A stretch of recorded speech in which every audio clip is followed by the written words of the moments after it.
De novo, aqui, continuando, dando continuidade à história do depósito de teatro, vou continuar falando na aventura do Barão nas Árvores da Redenção, e hoje vou falar um pouco sobre o espaço. O Barão nas Árvores da Redenção foi uma experiência magnífica, algo inesquecível e miraculoso, uma rara aventura para todo mundo que participou, tenho a maior certeza disso. Foi uma experiência que se dividiu em muitas, né? Para começar, a gente estava contribuindo com a delimitação de uma nova forma de fazer teatro, o teatro na rua, uma nova forma de inserir o teatro na vida das pessoas. Eu não estou dizendo que fui eu que inventei isso, veja bem, eu estou falando que eu fiz a minha contribuição, a gente, né, o grupo nesse momento, todos envolvidos, essa equipe inteira de trabalho, essas 40 pessoas, participaram dessa contribuição para fazer essa diferença. A gente, vamos dizer assim, mereceu essa denominação, essa diferenciação, vamos dizer, ela vem do seguinte, né? Uma peça de teatro de rua é considerada aquela peça que pode ser feita em qualquer rua, em qualquer espaço na rua. Tanto faz ela ser apresentada na usina do gasômetro, na praça, na frente da usina do gasômetro, numa praça da Redenção, numa praça de um bairro, na esquina democrática ou em qualquer lugar. Esse seria o verdadeiro espetáculo de teatro de rua. Outra coisa que seria diferente, que era o que a gente estava fazendo, era um espetáculo de teatro na rua.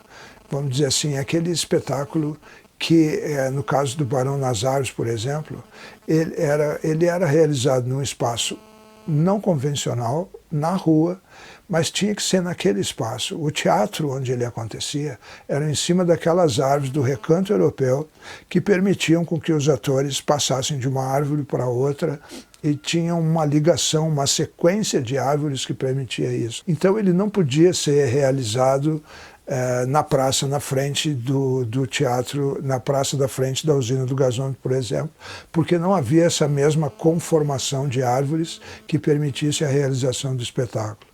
Então esse espetáculo passa a ser, a gente chamava de peça de teatro na rua, né? Porque ela depende de um determinado local que passa a ser o seu cenário, a sua ambientação cênica. Sem esse local específico, a concepção do espetáculo fica diminuída, ela fica alterada, ou até impossibilitada de acontecer. Com o Barão nas Árvores, a gente se envolveu numa pesquisa que desenvolvia diversos termos. Era uma pesquisa em relação ao espaço, enquanto arquitetura e significado. Você tinha lá o Recanto Europeu, com as suas construções clássicas e a conformação das árvores, o jardim, e aí dentro disso a gente trabalhava ressignificando esse espaço, né? O espaço, ele se torna um espaço público que se torna um espaço cênico e que por isso é ressignificado pelo teatro. O espaço influencia a peça, ou influencia o teatro, e é influenciado pelo teatro também, né? O teatro influencia o espaço, ele modifica o espaço. Então havia também uma pesquisa em relação ao ator-espectador, porque na maior parte do tempo os atores trabalhavam em cima das árvores. O ato de ficar olhando para cima, já isso modificava a própria postura do espectador em relação ao espetáculo. O Teatro da Vertigem, ele tinha realizado, eu já falei nisso lá no início, né?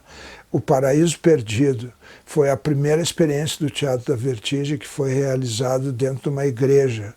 Então, aí também, né, a gente tem o espetáculo lá em São Paulo acontecia numa igreja, em Porto Alegre aconteceu dentro de uma igreja, então era um espetáculo que precisava ser realizado dentro de uma igreja, né?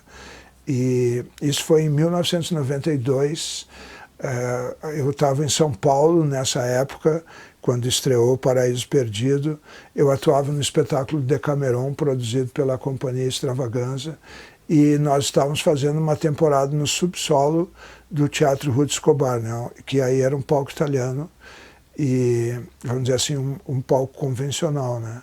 Com as nossas apresentações, era no mesmo dia, no mesmo horário, eu acabei não vendo o espetáculo em São Paulo. Era a grande sensação do momento, né? Filas enormes, tinham que comprar ingressos antecipados, porque senão não conseguia ir. E aí, anos depois, eu acabei assistindo a peça na Catedral, em Porto Alegre, numa edição do Porto Alegre em Cena. Em 1995, novamente, o Teatro da Vertigem colocou o Livro de Jó em cartaz num hospital em São Paulo. E aí outras experiências de colocar o teatro em espaços não convencionais vinham sendo realizadas em outras capitais. O nosso Barão nas Árvores da Redenção se coloca como mais uma experiência nesse campo, mas já havia uma tendência no ar, já havia algo nesse sentido. Eu tinha lido uma matéria numa revista, não me lembro que revista era, falando das pesquisas que estavam sendo realizadas na busca de novos espaços para colocar o produto cultural, né? Colocar as peças de teatro. E aí isso vinha sendo feito pelas artes plásticas, ou artes visuais, com algumas experiências de grupos na Austrália, na Espanha, na Alemanha, no Canadá, e cada um visualizando uma nova maneira, a sua maneira, né, de propor o acontecimento teatral diante da plateia. Experiências com pernas de pau, experiências com fogo. A nossa colaboração, então, foi usar um espaço sobre as árvores. O Recanto Europeu, que hoje recebe o nome, o apelido, vamos dizer assim, de Recanto Africano, se mostrou um teatro magnífico, né? Foi fantástico o espaço que a gente usou.